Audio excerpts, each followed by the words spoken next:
Normalement, je ne suis pas un grand fan des célébrations militaires car elles incluent généralement des fifres et je déteste le son des fifres. Mais cette célébration est différente. Parce que cette année, nous commémorons le 250e anniversaire de la naissance de mon empereur préféré, Napoléon Bonaparte. Il est né à Ajaccio, la capitale de la Corse. Voici sa rue, voici sa maison. Et là, il traîne dans un café, il est à gauche, qui sans surprise porte son nom. En fait, presque tout dans les parages porte son nom. Et même si Napoléon a quitté Ajaccio à l'âge de 9 ans pour ne jamais y revenir, il est toujours considéré comme le deuxième meilleur produit d'exportation après Alizé, bien entendu. En collectionneur avisé de tout ce qui touche à Napoléon, je me suis dirigé vers la boutique la plus proche pour y acheter quelque chose de totalement inutile. Alors figurez-vous que je m'apprête à me faire couronner empereur et je cherche quelque chose pour marquer le coup. Nous avons exactement ce qu'il vous faut. Très bien. Il n'y avait rien d'un peu plus bling?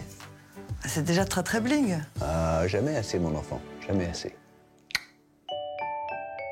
Pour les plus jeunes fans de stratégie militaire du 19e siècle, la ville a obligeamment fourni ce diorama détaillé de quelques-uns des plus grands triomphes tactiques de Napoléon. Cool! Et pour les adultes,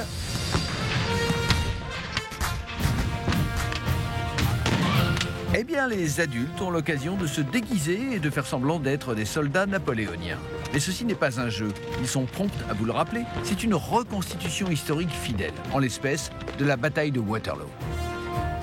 Ah, la plus belle, c'était Waterloo 2015. C'était une des plus grosses reconstitutions, quand on était quand même 6000 en uniforme sur le champ historique de Waterloo. Pour nous, c'est marquant parce qu'on a fait le même parcours que les soldats de Napoléon. On a vécu sous la tente, comme à l'époque. On a vécu pendant 3 jours au rythme des marches militaires. Donc, très prenant et très intéressant historiquement. On a essayé de gagner, mais on n'a pas réussi, malgré tout. Voici José Fogacci, qui avec sa sœur Thérèse se sont consacrés à recréer les jours glorieux de l'Empire. La journée, José s'occupe de sauver des vies dans les rues d'Ajaccio. Mais après le travail, il fait quelque chose de bien plus important. Il crée des costumes historiquement fidèles pour la garde impériale napoléonienne. Donc là, j'ai une trentaine d'uniformes de ce style. C'est l'uniforme grande tenue des chasseurs à pied de la garde. Le temps de fabrication, entre 15 jours et 1 mois. Jusqu'où vous portez le soin du détail? Alors, le soin du détail, on le porte jusqu'au bouton. La façon de porter l'uniforme, les guêtres, les pantalons, des culottes, il y a toujours des retouches à faire. C'est, on va dire, c'est 80% de mon temps que je passe aussi à coudre.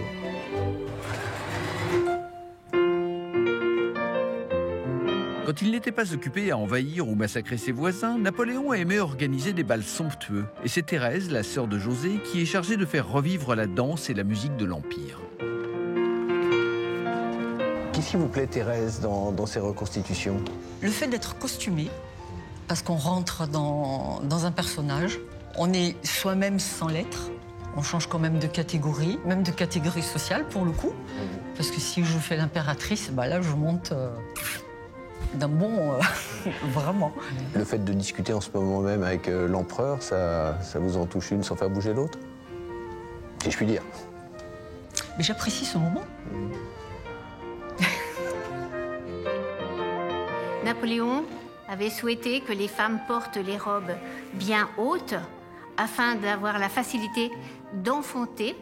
Alors bien sûr, les attributs sont mis en valeur et nous sommes bien habillés cette fois-ci, mais on peut aussi porter des tenues un peu plus légères. Mais j'ai été surpris et un peu attristé, je l'avoue, d'apprendre que tout le monde à Ajaccio n'a pas été séduit par les charmes de Napoléon. Quel est le sentiment général des Corses aujourd'hui vis-à-vis de Napoléon? Alors, cher ami, je suis désolé, mais il n'a que la seconde place, à vrai dire. Ça va aller, c'est bon. Mélange de Stéphane Bern et de Fabrice Lucchini, si vous arrivez à imaginer une chose pareille, Benjamin Cassinelli est un historien et acteur connu pour présenter des personnages célèbres de la tumultueuse histoire corse. L'histoire de Corse, c'est Game of Thrones, hein, littéralement. Hein.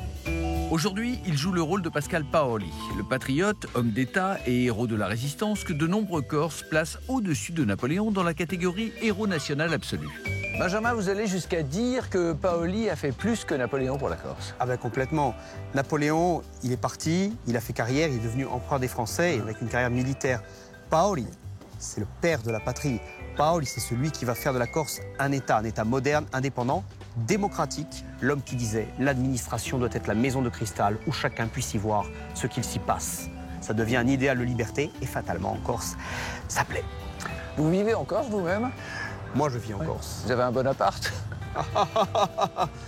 Oui, et votre cheval? Vous l'attachez à un arbre? Pourquoi? Vous n'avez pas peur qu'il mange l'écorce? Qu'il abîme son beau harnais? On va arrêter. Oui, assez avec toute cette hérésie. Il était temps pour moi de retrouver mes fidèles sujets. Ils étaient sur le point de rejouer l'un de mes moments préférés de l'histoire, le sacre de Napoléon. Là, bâti, là. José était le metteur en scène. Vous pouvez le deviner à son air exaspéré, et il m'a aimablement donné un petit rôle à jouer. Là, maintenant, tu te transformes en prince. Tu es un des frères de Napoléon et tu auras la charge de le dévêtir de sa cape. En fait, je suis descendu d'empereur à prince, quoi. C'est ça la promotion à l'époque. Hein. Ah ouais. La procession royale commence dans la rue, ce qui pose certains problèmes qui n'auraient certainement pas existé en 1804. Non mais c'est pas vrai, un sacre perturbé par une Ford. Comme José et son équipe sont très pointilleux sur la véracité historique, ils ont insisté pour reconstituer chaque élément de ce qui s'est révélé être une cérémonie extrêmement longue et répétitive. C'était impressionnant, oui, mais personnellement, j'ai été plus ému par la version Playmobil. C'était presque aussi monotone que d'aller dans une vraie église, et au bout d'environ 2 heures, je décidai de me sauver, un peu comme Napoléon fuyant l'île d'Elbe.